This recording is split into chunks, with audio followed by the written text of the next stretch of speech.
When I first heard about making a game about airborne, I honestly thought there's no way this is ever going to work.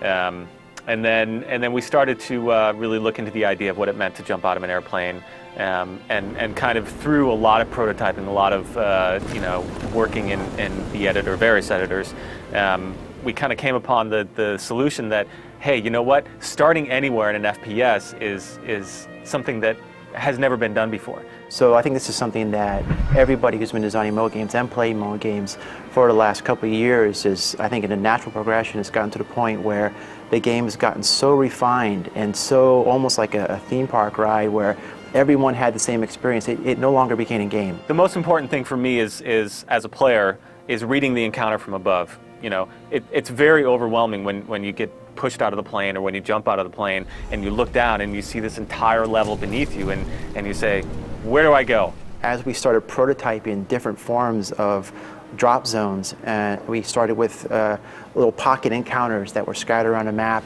You can't have a completely open space and expect the player to have fun. When you landed in a dead spot, you found yourself hiking a ways to get somewhere. So that evolved into a more hub and sector form of level design that it's very apparent to the player when he's in the parachute coming down. You can look around the map and you can see distinct zones and areas and battle lines, and from there you can make educated choices about how you want to land and how you want to engage.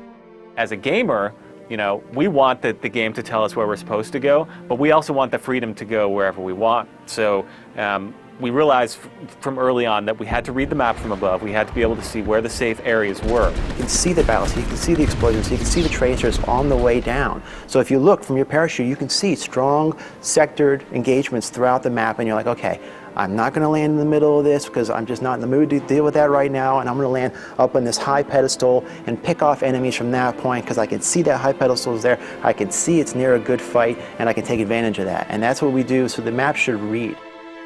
The first time we actually started landing on rooftops and taking out guys from above and really using the verticality of the space, that's when I was like, okay, you know, we kind of hit upon something here. This is going to be something special, something fun to work on, you know, as soon as we got to that point, it was like, okay, let's make this great.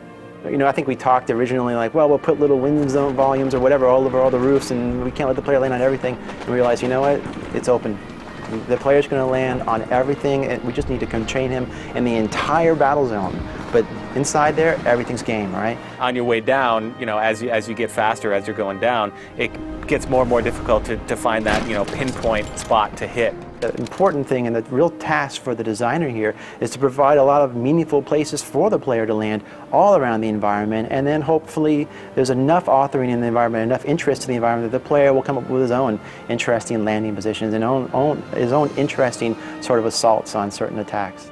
The drop allows the player to do a lot of things that in replay is just going to be a lot of fun.